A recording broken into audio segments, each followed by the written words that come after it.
बघा, योगेश कदमांची पाठराखण करताना त्यांच्या वडिलांनी पण पाठराखण केल्याचं बघितलं, पण मी ते समजू शकते. आपला तो बबड्या असतो, त्यामुळे बबड्याच्या बाबाला वाटेल की बबड्या वाचला पाहिजे.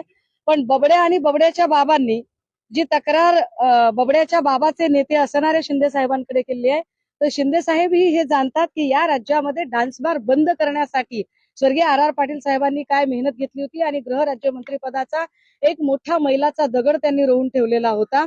मात्र आता जे काही चाललंय बबड्या आणि बबड्याचा बाबा, त्यामुळे या दोघांचीही गच्छंती होणं अत्यंत गरजेचं आहे. आणि मला खात्री आहे की उपमुख्यमंत्री एकनाथ शिंदेजी त्या संबंधाने निश्चित गांभीर्याने चर्चा करतील. खरं तर त्यांच्याही खात्याच्या आता मला वाटतं अधिकाऱ्यांच्या चर्चा आणि चौकशा चालू आहेत.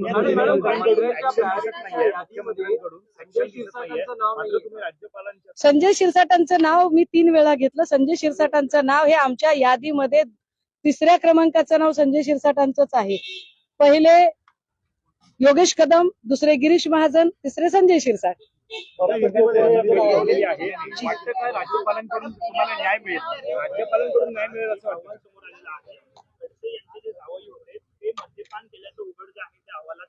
नाही, एक लक्षात घ्या, ते त्यांनी मद्यपान केलं, मद्यपान करणं गुन्हा आहे असं काही असायचं कारण नाही. मद्यपान करणं जर गुन्हा असेल तर मद्य विक्रीचा निर्णय शासनाचा आहे, मग शासनाने काय करत आहे.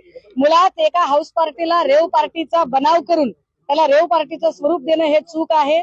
ज्या पद्धतीची ही रेड झाली त्याची सगळी जर क्रोनॉलॉजी समजून घेतली तर आपल्या लक्षात येईल की संजय राऊत साहेब आधी आरोप करत होते, मग संजय राऊत साहेबांवरती जेल कारवाई झाली.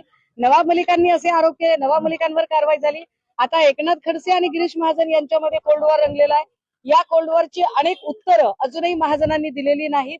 महाजनांना जे प्रश्न विचारले होते की हॉटेल ट्रायडंट मध्ये आपण प्रफुल्ल लोढाला भेटायला गेला होतात का, गेलात तर का गेलात, आपलं असं काय नेमकं काम होतं, आणि या सगळ्या प्रश्नांची उत्तरं अजूनही गिरीश महाजनांनी दिलेली नाहीत. उलट पक्षी 4 दिवस मौन बाळगणाऱ्या गिरीश महाजनांनी काल त्या तत्परतेने पत्रकार परिषद घेण्याचा प्रयत्न केला, हे अत्यंत वाईट. महायुतीने प्लॅन बी तयार केला, महायुतीने प्लॅन बी तयार केला. प्लॅन बी मध्ये जर ठाकरे बंधू एकत्र आले तर महायुती काही महत्वाच्या महापालिकेच्या जागा एकत्र. बघा, महायुती ही 24/7 राजकारणाचा विचार करणारी आहे. कालचा दिवस आमच्यासाठी राजकारणाचा विचार करणारा नाही, आमच्या नेत्याच्या वाढदिवसाचा होता. यामध्ये सन्मान्य मनसे प्रमुखांनी येऊन शुभेच्छा देणं हा एक दुग्ध शर्करा दुधात साखर पडण्याचा योग होता. कालचा सोहळा हा अत्यंत कौटुंबिक सोहळा होता.